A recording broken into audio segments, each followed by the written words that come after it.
What's going on, Hokie Nation? Happy Monday. Thanks so much for being with us. It is February 6th, 2023. We're coming to you right here from the Corporate Research Center in Blacksburg, Virginia. Great show for you today. Zach Mackey's on set, the voice of Virginia Tech men's basketball, to talk all things Hokie hoops, and it gets started right now.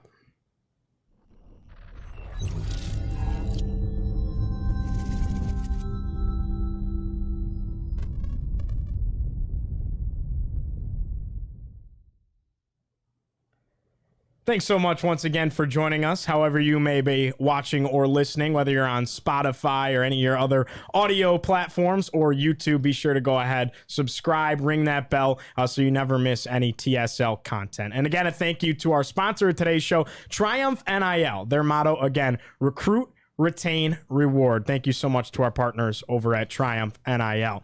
Zach Mackey on set, like I just mentioned, the voice of Virginia Tech men's basketball. Zach, how you doing? I'm doing good, Gio. Thanks for having me back. Always happy to be over here in the corporate research and to join you guys. Yeah, absolutely. No doubt about it. Well, you got your first taste of Virginia Tech, Virginia basketball, the Commonwealth Clash inside the castle. Now, it's awesome over at JPJ. I was there for that. Great atmosphere, but the castle was rocking on Saturday. What was it like to be a part of that atmosphere? It was, I feel like we can always tell the first couple of minutes whenever they open up the doors how the corners are. If the corners are packed, it's going to be, for the most part, a basically sold out crowd. And it was a fun environment inside there. I mean, the thing that I think more than anywhere, there was a great crowd. It was a sold out, but they were into the game, into the flows. When it was going one way, got loud when they needed to. All of a sudden, you felt Virginia surging, and things got kind of quiet in there. I mean, it's people who are there and know what's going on and invested in the game, so that made it fun. We had the bacon, of course, hit, so that was a fun moment. That was loud, but it was overall, I mean, just like when you got, events like that, we don't have too many of them in this state with just those, with just Virginia and Virginia Tech of the Power Five. When they get together, it's an event for the entire state. So it was cool just to be a part of that. I mean, I've been to every game this year. It felt like that bacon was the loudest Castle has been the entire season, which is so unique and wild to think that at its loudest point, it had to do with free bacon. What was your call for that, Mike? The funny thing is I work over with the sponsorship. So they had they checked all the boxes. Okay, the bacon hit for the first time on the game that Smithfield is sponsoring with their executives there. They were all obviously pleased with that. But I kind of piped up the crowd noise even a little bit louder too to make it maybe seem even a little bit louder on the broadcast. But it's gotten so close so many times that it was like, okay, is this actually going to happen or not? But it was cool because not only was it like something like that gets so loud, but it was a meaningful point of the game. I mean, you knew that a game like this was going to come down to final couple of possessions. Granted, Virginia Tech had probably a larger lead at that point than what many thought, but again, that was a big miss. Any miss down the stretch was. It was a special game for so many reasons. One of them being Mike Burnop, 40 years being a color analyst for Virginia Tech athletics, basketball and football. What did it mean to him to have everything be honored in such a special fashion? It was a surprise. Bill Roth was there.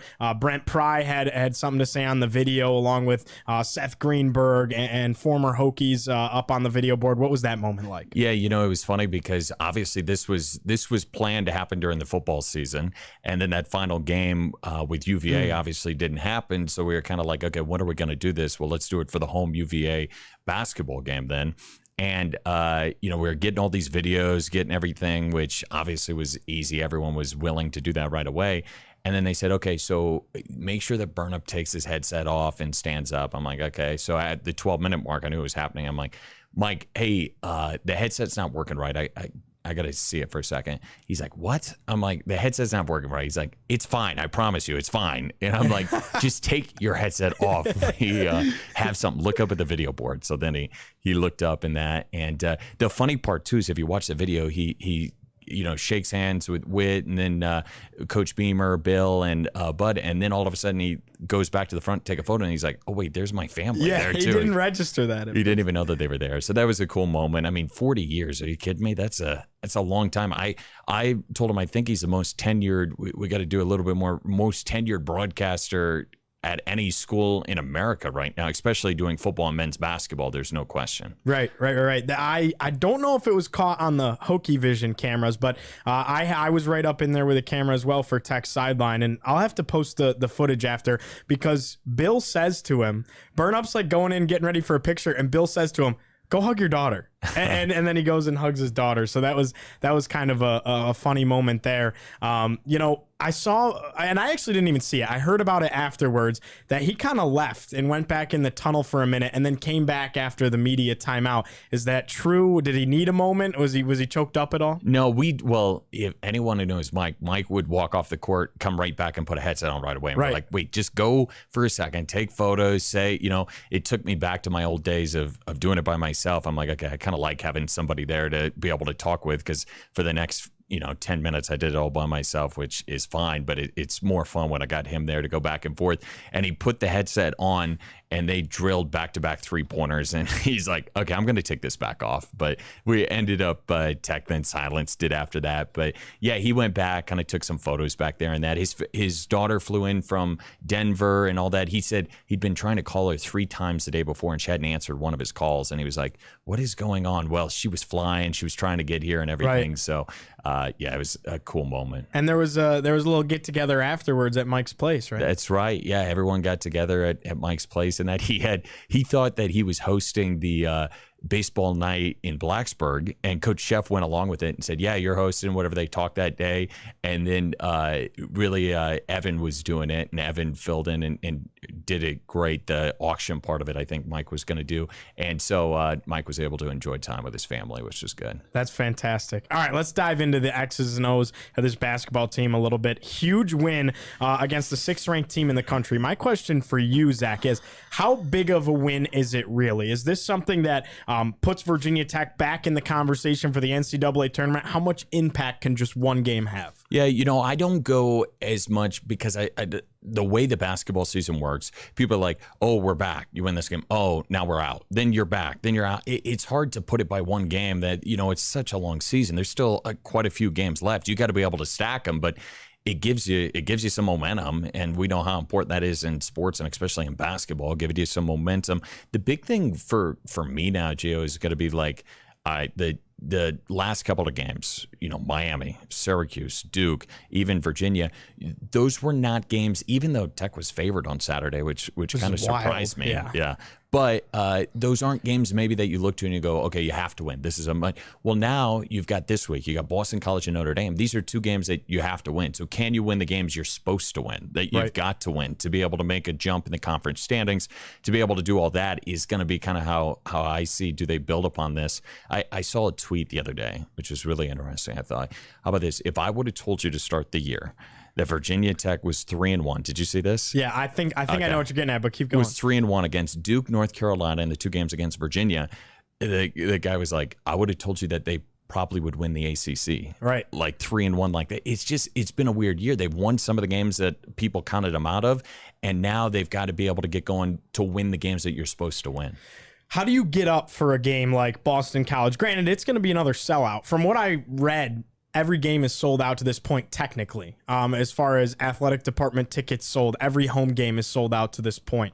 Correct me if I'm wrong on that. No, that's true, I believe. And how do you get up for a game? Not necessarily a home game. Boston College a little bit easier, but go on the road. You have to create your own energy. This team has yet to win a road game this season. When you have to go to Notre Dame, you have to go to Louisville, Georgia Tech, where the atmosphere is not going to even be great because those teams are struggling. And then on top of that, you're on the road and you kind of have to create your own energy. You can't feed off of that Castle crowd. Well, I think it's just that because of those 7 games, it didn't go your way. You lost 7 in a row, and the way you stacked everything up, it's not like you're in the top half of the conference or even in the middle half of the conference. You're at a point where you've got to win it if you want any shot at going to the NCAA tournament at an at-large bid. If you want to, be able to make a push for a good conference standing going into the conference tournament, there must wins to be able to do that. So the unfortunate part is with those games that kind of put your back against the wall. But the fortunate part is you've got to be motivated, because if you want to have a shot, which all these guys do, to be able to play in the NCAA tournament,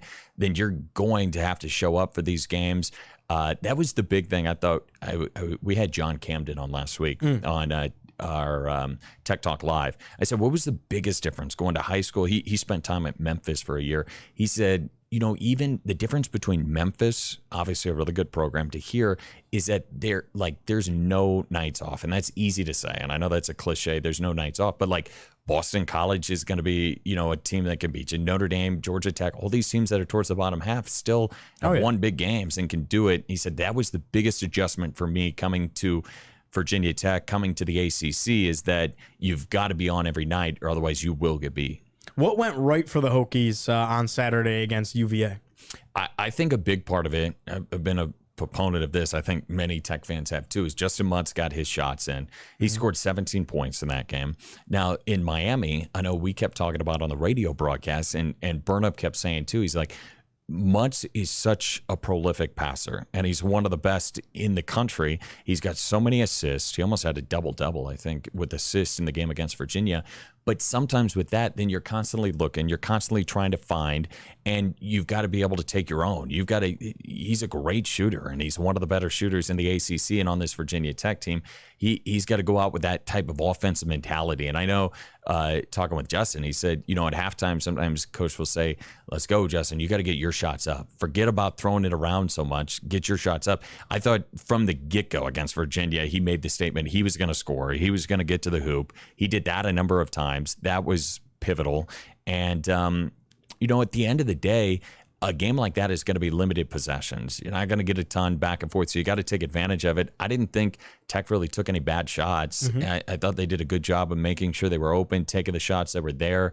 And I mean, at the end of the day, if you shoot 60% of the first half, you can win a lot of basketball games. How about Hunter Cattoor going scoreless in the first half, missed a couple of threes, didn't take a crazy amount of shots in the first half, then comes out, responds, hits 3 massive three-pointers in the second half, ends up with 10 points. But it just felt like every time Virginia was putting together a run and you started to say, oh boy, like this is when they're going to start to fall apart a little bit, Cattoor was boom there with a huge 3. That seems to be what they were missing in the 7-game skid too. Who's the person going to steady the ship whenever it gets going? And Virginia, I mean, you remember a couple of times they can score and it was like up by 9 and then it was up by 3 because they could score so quick. You got to have that kind of steadying force. He never gets too rattled, I don't think, out there. I mean, he kind of always stays the course. He's not afraid of the shots. Really, we joked, especially in the Miami game even last week, but we joked that like he does better when there's a guy with a hand in his face than he does when he's wide open, looking for a shot.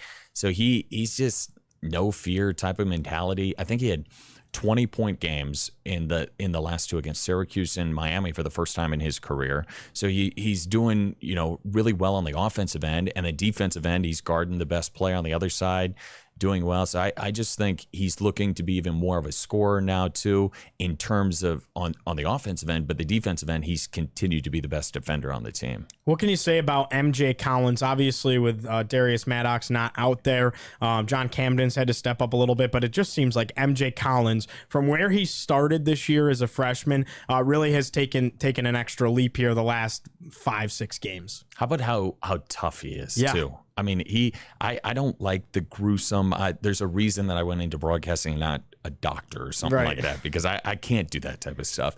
But I mean, with the blood on the court, man, 2 games in a row. Yeah, he's got braces, and coach was trying to go into graphic detail with us about what happened. I'm like, you can spare me. I just need to know that he was bleed. I don't need to know any of that. But I mean, this is injury stuff. This isn't just like little hurt, and he's trying to get back out there as soon as possible.